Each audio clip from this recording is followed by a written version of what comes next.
है। क्या प्रश्न है? भगवान शिव कैसे दिखते हैं, पहला प्रश्न। दूसरा, भगवान सही माने में तो उत्तर है जैसे आप देखना चाहते हो वैसे दिख रहे हैं अब भी।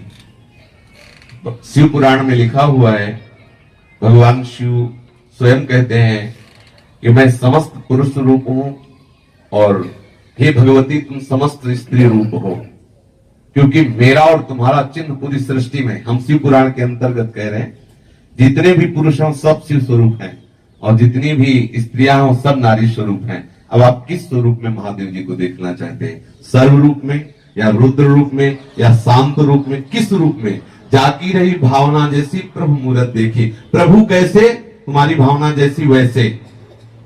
किसी की भावना है कि प्रभु का रूप नहीं, तो प्रभु अरूप रूप से अनुभव में आते हैं। किसी की भावना है प्रभु राम रूप, तो राम रूप में। आज हमारी भावना कामी है तो कामिनी रूप में। जैसी हम भावना करते, मेरे प्रभु के सिवा ना कोई था, ना है, ना रहेगा, हम जैसी भावना करते वैसा आज है। वास्तविक शिव का स्वरूप देखना है तो खूब शिव शिव शिव शिव रटो और वो कृपा करके अनुभव करा देंगे। वो वाणी का विषय नहीं, जो वास्तविक शिव का चिदानंद स्वरूप है वो अनिर्वचनीय है और वो स्वयं दिखाए तो आप देख सकते हो किसी की सामर्थ्य नहीं। स्वयं जाने जे देहु जनाए, और जब जान जाओगे तो तुम में और उनमें अंतर नहीं रह जाएगा। समझ पा रहे? दूसरी बात क्या थी? माइक पहले उनको माइक दीजिए, कुछ बोलना चाहते हैं जी। प्रणाम महाराज जी। मेरा ये प्रश्न था कि जो परमात्मा है क्या वो साकार रूप में है कि निराकार रूप में? ये क्या है आप इसे बताओगे? साकार है? साकार है ये, इनको हम टच कर सकते हैं सभी, तो हाँ। साकार टेंजिबल है। ये है कौन?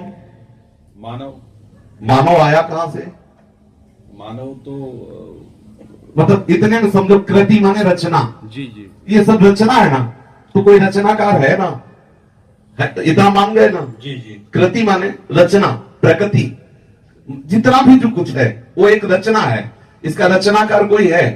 अब इसमें आश्चर्य की बात यह है कि जैसे कुम्हार मिट्टी के पात्रों की रचना करता है तो कुम्हार और होता है, चाक और होती है और मिट्टी का पात्र और होता है, लेकिन इसमें रचनाकार ही रचना बन करके आया हुआ है। वासना वासुदेवस्य वासितम भुवनत्रयम् सर्वभूत निवासोऽस्मि वासुदेव नमोस्तुते। इसीलिए शुद्ध बुद्धि की आवश्यकता है। वो निराकार है, वो साकार है, वो न निराकार है न साकार है, वो सत है, वो असत है, वो सत असत से परे है। इसीलिए वेद जिसे नेति नेति कहते हैं, महामहिमा में योगी मुनि जिनके लिए तरसते रहते हैं और वो कृपा करके बरसते रहते हैं। हम जैसी भावना करें वैसा ही हमें अनुभव में आएगा। ये यथामाम प्रपद्यन्ते तास्तथे भजाम्य हम, क्योंकि वही सर्वरूप है, उसके सिवा कुछ और है ही नहीं। ये बात समझ में आ रही है आपकी?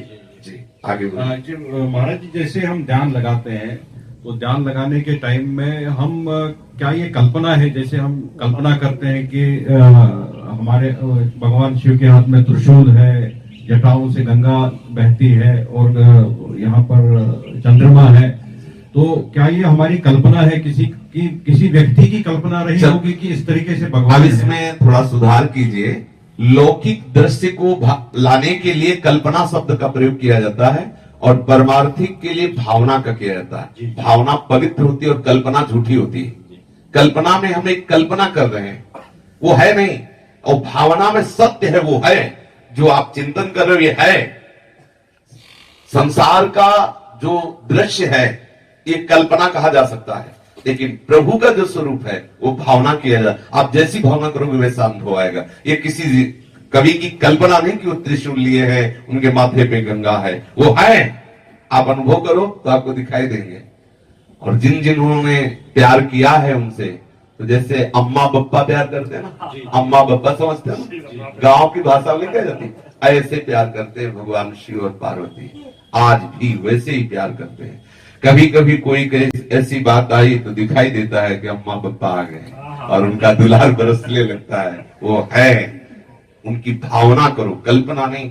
कल्पना शब्द एक सांसारिक हो जाता है और भावना शब्द भक्ति से जुड़कर साकार स्वरूप हमारे सामने प्रकाशित कर देता है। समझिए जी महाराज जी, जैसे शिव और पार्वती है तो हम शास्त्रों में लिखा है ये अर्धनारेश्वर है, एक ही शरीर में दोनों है, तो अर्धनारेश्वर असल बात वही, अलग अलग दोनों फिजिकल फॉर्म्स है, वो वही शरीर अलग अलग है। हम जैसी भावना करते हैं ना वो वैसे एक ही तत्व है। पहली बात ये समझ लो, एक ही तत्व है, दूसरा नहीं। वही तत्व लीला के लिए अर्धनारेश्वर बनकर के दिखा रहा है कि आधा मैं शिव हूं, आधा शक्ति हूं।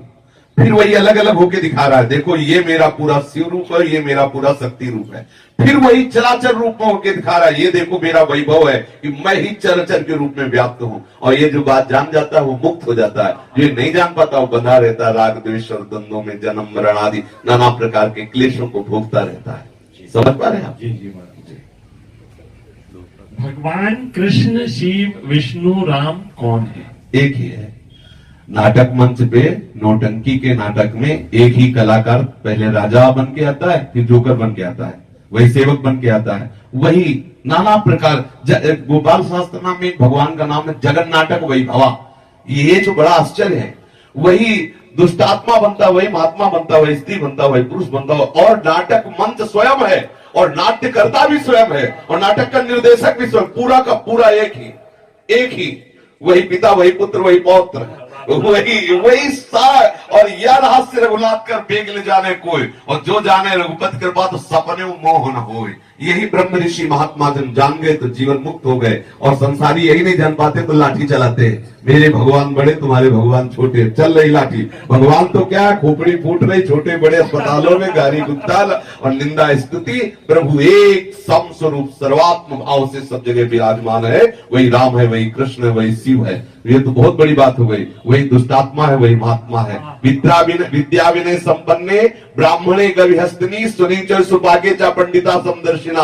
विद्या विनय संपन्न ब्राह्मण में, गाय में, हाथी में, कुत्ता में, चांडाल में एक ही श्री कृष्ण विराजमान, अर्थात एक ही श्री कृष्ण ये सब बना हुआ है। जो ऐसा जानता है वही पंडित है, वही शिव है, वही सौ है, वही राम है, वही कृष्ण है, वही सब कुछ है। अब कह दिया जाए वही सौ है तो एक कान खड़े होंगे, वही सौ है, और सौ से ही भगवान का अवतार हो रहा है। पृथु और अर्ची अवतार सौ से हो रहा है, वेन के मरे हुए शरीर से भगवान का अवतार हो रहा है, पृथु और अर्ची का। अब बोलो वही है ना, वही शिव है, वही सौ है, वही शक्ति, वही चराचर जगत एक है। जो एक समझ गया वो मुक्त हो गया, जो अनेक समझ गया वही भ्रमित हो गया। बस इतना अंतर है। वही सब रूपों में वही राम है, वही कृष्ण है, वही शिव है। जहां आप अपने मन को लगा दो वही सबसे बड़ा है, और उसी का सारा बसारा है। शिव पुराण देखो तो सबसे बड़े शिव, देवी पुराण देखो तो देवी, भागवत देखो तो सबसे बड़ी देवी, भागवत देखो तो सबसे बड़े कृष्ण, गरुड़ पुराण जहां जो देखो, गणेश जी का देखो सबसे बड़े गणेश, क्योंकि वही सबसे बड़ा तत्व सब रूपों में खेल रहा है। तो कोई कहीं कोई छोटा है नहीं, और हम सब बड़े बनना चाहते हैं, नहीं बने। जिस मार्ग में चले हम सबसे बड़े बने, क्यों? क्योंकि सबसे बड़े का है, इसलिए सब बड़े बनना चाहते हैं। क्योंकि ये लक्षण है, पिता का लक्षण पुत्र में आता है। सबके हृदय में रहता है मैं टॉप पे पहुंचूं, क्योंकि टॉप वाले का है, सबसे टॉप जो है उसी का है, इसलिए सबके अंदर ये रहता है। मैं अगर चोर भी बनूं तो टॉप का चोर बनूं, बदमाश बनूं तो टॉप का बनूं, बालाजी बनूं तो टॉप का बनूं, विद्वान बनूं, क्यों? क्योंकि वो टॉप का है। वो सबसे बड़ा जो एक अद्वितीय तत्व है उसी का है, इसीलिए उसी की तरफ भाग रहा है। मैं मरूं ना, मैं सदैव सुख में रहूं, क्योंकि अविनाशी का है, सुख सिंधु का है। ये लक्षण प्रतीत होते हैं कि हम सब उसी सच्चिदानंद के स्वरूप है, अपने को भूल गए देह भाव में। आज का सत्संग सुना, प्रारंभ था अभिमान ही जन्मता मरता और नाना प्रकार के चाह भय आदि प्रकट करने वाला है। यदि देहाभिमान गलित हो जाए तो अभी हम जीवन मुक्त हैं, अभी हम परमानंद में। समझ गए जी?